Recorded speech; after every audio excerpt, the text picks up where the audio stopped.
Shalom, shalom, Israel. First of all, I'd like to give all honor and glory to the Most High, Yahweh, and I do so by Hashem Hamashiach Yahushua, which is his son.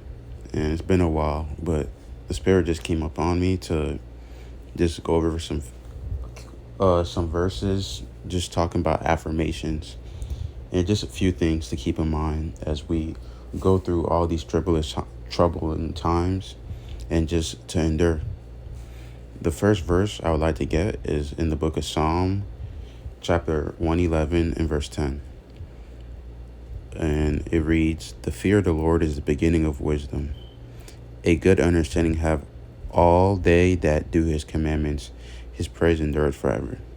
Now, this might seem simple, and it is, but we're still going to break it down just for proper edification. Basically, the fear of the Lord is the beginning of wisdom, which is true. When you begin to fear the Most High, the creator of the heavens and the earth and everything above and below and everywhere, you start to understand how everything is intricate and everything's connected, and everything boils down to him and doing what he requires of us to do.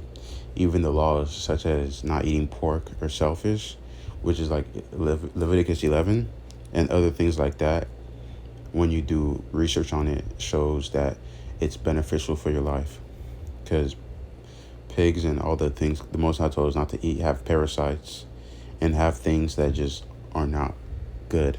But ultimately, even if they didn't, we still shouldn't do it, just because he said don't do it. Again, his ways is not our ways, so we can't really buffer up against him. He tells us to do something, we still do it. But things like not eating pork and other things like honoring your parents and other things clearly have impacts in our day-to-day lives. So that's just the first part. When you start to fear the Most High, you get a lot of knowledge and a lot of wisdom, just like with Solomon. The second part, a good understanding have all they that do his commandments. Well, that basically goes into what I was talking about earlier. If you fear the Lord and you keep his commandments, then you have a good understanding. You understand, hey, the Most High is doing this because he loves me, because he loves us, and we are to do this to enter into the kingdom, but ultimately just because it's the right thing to do. It's how to prolong life and live a longer life and better, upright, moral life. His praise endures forever. Obviously, praising the Most High. Obviously, the Lord's magnificence and omnipotency and all of that stuff is forever, and the Most High is him. He's amazing. He's the Most High God.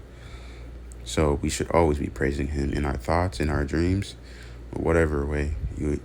Bible says in 1 Thessalonians 5, I believe, to pray without ceasing, as well as other things. Singing too, like how Peter and John, I believe, and Paul were singing in the jails, and the Most High releasing them, and other accounts like that. It just shows that we should be joyful in the Lord. But that's just one affirmation I was reading today. But the others are in Sirach 9 or Sirach 10. So let me just get them. I believe I highlighted them in a different color. And it was mainly about pride, but I guess we'll read everything I highlighted. But again, Sirach is a beautiful book. And so let's start. Sirach 10 and 5. And normally I read in the King James, but it's time to just make things a little bit simpler for me and for everyone. Even though the King James is my favorite translation, just being honest, the Old English can sometimes get a little too redundant or hard. So this just makes everything a little bit more simple. But yeah, the Sirach 10 and 5 in the GNTD. The success of that person is in the Lord's hands. The Lord is the source of the honor given to any official. I believe when you read up above this, it's just talking about the Lord makes people and kingdoms great and he can take them down. But basically, just take, I would say, just use this as affirmation in life that we are to always serve the Most High, because He's the one that has put us in any situation, and He's the one that has gotten us out of the situation, and will get us out of the situations. So we should put our confidence in Him and not trust in man. I believe Psalm 20 and verse 8 talks about some trust in chariots and some in horses, but we remember the name of the Lord our God, I believe. But the next one I wanted to get, it says, we are only dust and ashes. What? And I like to read that one in the KJV. So let's actually get that one in the KJV. Then we'll switch back to the GNTD, just because I like the wording of it better. Not Ecclesiastes, Ecclesiasticus or Sirach. Sirach 10 and 5. Sirach 10 and... what verse was it? 10 and 9. Why is earth and ashes proud? We are earth and ashes. So why are we, as just earth and ashes, human beings, proud? There is not a more wicked thing than a covetous man. For such an one setteth his own soul to sale, because while he liveth, he casteth away his bowels. So, basically, a lot of people, oftentimes, just due to how the world forms and how the world establishes people tend to get greedy or very covetous, and they want everything. And that just, they're even willing to sell their soul or just destroy themselves just to get what they want. But at the end, they end up losing their soul. What makes them just? What makes them dignified? Their principles, just for most of the time, money or woman, but mainly money, woman, power. But let's go back.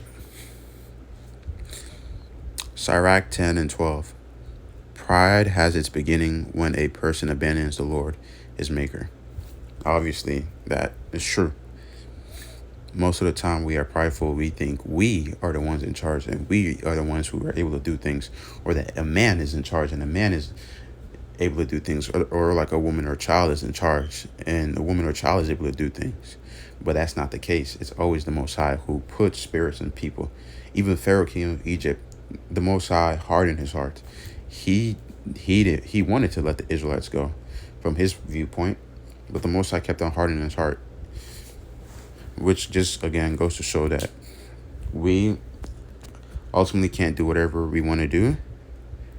And when we become prideful, one is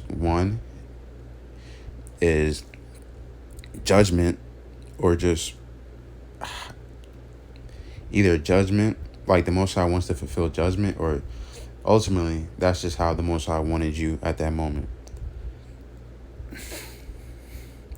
To destroy you. So basically, when we get prideful, it's either to later on be corrected by ourselves or somebody else or something else to make us humble, because that's what being in this truth is, or just being human. You're being tried constantly and you're being refined into the day of judgment.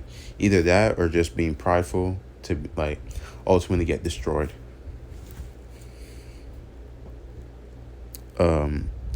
Verse 13. Pride is like a fountain pouring out sin. Whoever persists in it will be full of wickedness. That's simple. The more prideful you get, it's like a stream of water. It keeps flowing. And if you continue to be prideful, the more wickedness you're gonna get in, thinking that you can't be touched. Reading on, that is why the Lord brought terrible punishments on some people and completely destroyed them. Yeah, people think that they're the mess, they're the SHIT, and then the Most High just destroyed them. Kingdoms like Nebuchadnezzar's kingdom, Babylon, and many other kingdoms, even today's Babylon, are prideful in their ways. And we all know how the prophecy plays. Next verse I'm trying to get is verse 18. The Creator never intended for human beings to be arrogant and violent. Again, most of us know, most of us who are watching this video know that ultimately the Most High said everything according to the everything before he said everything before the beginning of the world. He predestined everything. That's what I meant to say. But speaking from a man, yes, the Most High, like from a man's worldview, the Most High doesn't want us to be arrogant. Like it says, the Creator never intended for human beings to be arrogant and violent. That's true. Because ultimately, at the end of it, the Most High wants the world to be in peace.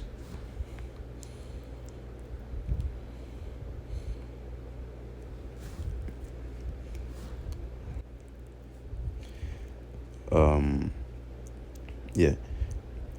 So the next verse I wanted to get is verse 24. People of influence, rulers, and judges will be honored, but none of them is greater than a person who fears the Lord. And this, again, this is like something you just have to remember. There's people in this world who, like, it's hard to say, right? And it's not a good spirit, but sometimes you kind of get jealous a little bit. Like, oh, how does this person have this? How does this person have that? I've been serving the Most High, and I haven't been getting this, which is a double-edged sword because, one, you don't really know what those people do to get them.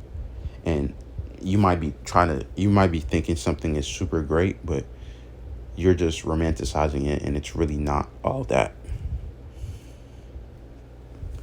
But, yeah, like what it says at the end part of this verse, it says, but none of them is greater than a person who fears the Lord. So you fearing the Lord are actually greater than all those people, because everything in this world will pass. But if you fear the Lord and you keep the faith, and ultimately you're predestined to be saved, you will be greater than everybody in the next dominion. So that's why you're greater than that. And just serving the Lord is just better than just being wicked, even though like you increase in riches. Sirach 10 and verse 27. It is better to work and have more than you need than to go around boasting but hungry. Again, this is another thing. And yeah, these are affirmations, but again, they're also lessons. But it's just, this verse just goes to say that, yeah, you can talk about how great you are all the time. Oh, Salakia, let me read it again. I don't want to go off into another thing. It is better to work and have more than you need than to go around boasting but hungry. Khan. Yeah, it's better to just be humble. Do what you got to do. Get money from your work or whatever. Pay your bills. And like be able to like live life and survive in the society and whatnot. Then it's better to do that than just going around being like, oh, I'm this great guy. I'm this great girl. I'm this great kid or whatever. But you can't even provide for yourself. Like, you would just look ridiculous. Verse 28. My child, keep your self-respect, but remain modest. This is like one that, personally I need to be better at. But again, this is like something that just a lot of people need to also think about. It says, like, basically, because this world is going to try you, but you have to keep your self-respect. You can't just be tempted and fall into temptation and stay in temptation. Because, of course, we know a just man falleth 7 times, but get it up 8 times or whatnot. But while doing so, we must remain modest, like basically act right. Keep our self-respect and act right. But always be willing to stand up for yourself. Let's keep reading. Value yourself at your true worth, which is true. So be that humble servant of God who's doing what's right and also standing up for yourself too. But do it with integrity and honesty and smartness. Verse 29. There is no excuse for a person to run himself. Slaki, there is no excuse for a person to run himself down. No one respects a person who has no respect for himself, which is true. Like, if you're just constantly at the butt of the joke, even making jokes about yourself in front of other people, even people who are nice and trying to uplift you, over time, it's kind of hard for them to defend you because you're always making yourself look like the bad person. And ultimately, just in my opinion, from what I've like learned in life, it's just victim mentality, and it's not right. And people who do this, again, have no self-respect, and like they have victim mentality in a lot of ways. But we shouldn't allow anyone really to run us over in a way, like have dominion over us to like make us look foolish. And we should, of course, like the verse was saying earlier, but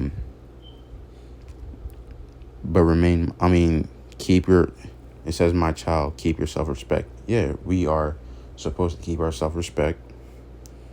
Of course, I'm not saying that we can't make jokes. And sometimes if a joke's in our expense, like we just gotta like be angry and stuff like that. I'm not saying all of that. But ultimately, at the end of the day, you gotta know your worth. You gotta know who you're around and what's right for you and stuff like that. Verse 31. If someone is honored while he is poor, think of how much he will be honored if he becomes rich. This is going back to what I was reading earlier.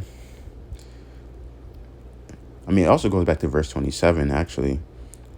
Just working instead of just like saying, yeah, just like work to have what you need instead of just acting like you do and when you're hungry. Because if you are a person who works to have what you need, you're going to have some type of entitlement, of course, in a righteous way, and self-respect, because you actually can buy whatever you want. But again, and people will at least respect that part. But if you're constantly begging, but like not a good person, nobody's going to want to help you. But also,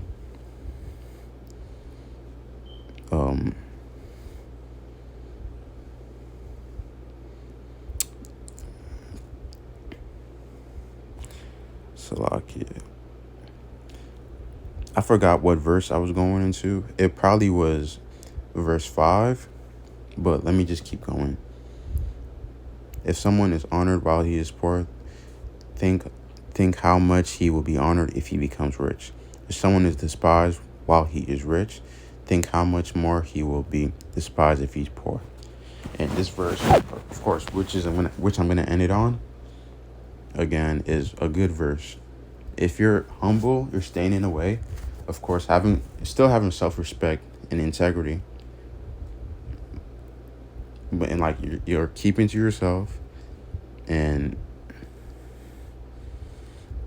people respect you, even though you might not have as much. Just imagine if you keep all those traits, but the Most High blesses you with a good amount of money that you can handle and that you can take care of, and not lead you to fall into sin. Like, you would be respected way more. But if, again, you are like a celebrity or whatever, you have all this money and you're always beating down other people and just living recklessly, and then you lose all the money, no one is going to sympathize for you. In fact, everyone is going to laugh at you and laugh at your expense. And again, so these are just the affirmations that I had today. I pray that the Most High put the Spirit upon me to make videos to edify the sheep and to continue the faith. And I pray that y'all pray for me as I pray for y'all, and that we may endure to the end. But I hope somebody got edified and took something from this video. But again, I like to give all honor, glory, and praises to the Most High, Yahweh, and I do so in the name of His Son, Hamashiach Yahushua. Shalom.